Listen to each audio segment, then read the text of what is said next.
اور آپ کی جرت کیسے ہوئی، آپ کی ہمت کیسے ہوئی کہ آپ وزیر اعظم شہباز شریف کے سامنے کھڑے ہو کے تو تکرار کر رہے ہیں؟ ہماری لیڈرشپ نے ہمیں تربیت دی ہے پرامن رہنے کی، اچھے اخلاق دکھانے کی، ورنہ خدا کی قسم آج ہمیں اجازت دیں تو سردار تنویر الیاس صاحب اسلام آباد میں داخل نہ ہو سکے۔ سن لو، ان کی کوئی گھر میں نہیں سنتا۔ وہ تم ہو کون، تمہاری اوقات کیا ہے، تمہاری حیثیت کیا ہے؟ 2 ٹکے کے تم آدمی نہیں ہو اور باتیں تم بڑی بڑی کر رہے ہو۔ تمہاری ویلیو صرف اور صرف نواز شریف کے پالتو ہو، تم پالتو، اسے تمہیں گھر کے باہر باندھنا چاہیے، تم تو نکل کے باہر بھونک رہے ہو۔ تم نے یہ کہا کہ آزاد کشمیر، ہم چاہیں تو ہم جناب آزاد کشمیر کے وزیر اعظم کو پاکستان میں اسلام آباد میں داخل نہ ہونے دیں۔ اور بھائی اپنی اوقات دیکھو، تم لاہور میں داخل نہیں ہو سکتے، تم پنجاب میں داخل نہیں ہو سکتے، پنجاب گورنمنٹ نے تمہارے اوپر پابندیاں لگا رکھی ہیں، تم یہاں آؤ گے ڈر کے مارے نہیں آ رہے، اٹھا کے اس نے تمہیں اندر ٹھوک دینا ہے۔ اور تمہاری اوقات اور حیثیت یہ ہے کہ تم اپنی مرضی سے اپنے ملک میں نہیں چل سکتے، اپنے ملک میں گھوم پھر نہیں سکتے، اور تم بات کر رہے ہو کہ ہم وزیر اعظم آزاد کشمیر کو اسلام آباد میں نہیں آنے دیں گے۔ وہ اسلام آباد تمہارے باپ کا ہے، یہ ملک جتنا تمہارا ہے اتنا ہمارا بھی ہے۔ یہی وزیر اعظم آزاد کشمیر یہ کہہ رہا ہے کہ ہم پاکستان کی جنگ لڑ رہے ہیں، یہی وزیر اعظم آزاد کشمیر یہ کہہ رہا ہے کہ پاکستان مشیت الہی ہے، یہ خدا کا حکم ہے اور ہم پاکستان کے اوپر کھڑے۔ اور یاد رکھو، یہ وہی وزیر اعظم آزاد کشمیر سردار تنویر الیاس ہے جس نے یہ کہا تھا کہ جو لوگ الحاق پاکستان نہیں چاہتے ان لوگوں کو تہاڑ جیل میں بند کر دینا چاہیے، جو لوگ پاکستان کا حصہ بننا نہیں چاہتے ان کو چاہیے کہ ہمیں چاہیے ہم انہیں بند کر دیں اندر، ان کو ہم قید و بند کی صحبتوں سے نوازیں جو پاکستان کا حصہ نہیں چاہتے۔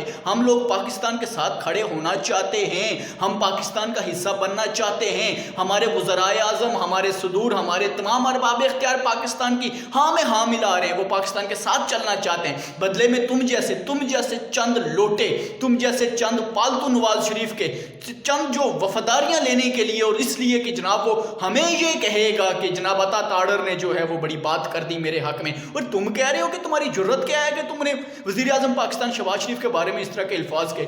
تمہاری کیا جرت ہے کہ تم نے آزاد کشمیر کے وزیر اعظم کے لیے اس طرح کے الفاظ کہے؟ تم ہو کون، کس حیثیت کے ہو؟ 2 ٹکے کے آدمی نہیں ہو تم۔ تمہارے اندر اخلاقی قوت اور اخلاقی جرت اتنی نہیں ہے کہ تم اس چیز کو ایک پازیٹیو پیراہے میں بیان کر سکتے۔ جس کی بھی غلطی ہے، جس نے بھی صحیح کیا یا غلط کیا، اس کو ایک اخلاقی طریقے سے، ایک آئینی انداز میں، ایک آئینی زبان کو استعمال کرتے ہوئے بات کی جا سکتی تھی۔ تم دھمکیاں دینے پہ اترے ہوئے ہو۔ پاکستان تم جیسے توڑتے ہیں۔ 71 میں تمہارے جیسے ناصور آئے تھے، 65 میں تمہارے جیسے ناصوروں کی وجہ سے ہمیں شکست کا سامنا تھا۔ جیسے ناصور کشمیریوں کو مجبور کر رہے ہیں کہ وہ پاکستان مخالف پروپیگنڈا کریں یا پاکستان مخالف بات کریں، اور تم پاکستان توڑنے کی وجہ بنو گے۔ تم نواز شریف کے لونڈے ہو، تم نواز شریف کے پالتو کتے ہو، تم انسان کہلانے کے لائق ہی نہیں ہو۔ تم جس طرح کی زبان استعمال کر رہے ہو، اس زبان کے اوپر تھو کیا جا سکتا ہے، اس زبان کے اوپر افسوس کیا جا سکتا ہے۔ نہ حیا نہ شرم۔ ابے تم وہ ہو جس نے انگلی کی تھی، تم وہ ہو جس نے آئین پاکستان کو انگلی کی تھی، جس نے پارلیمنٹ جیسی مقدس جگہ کو جو ہے وہ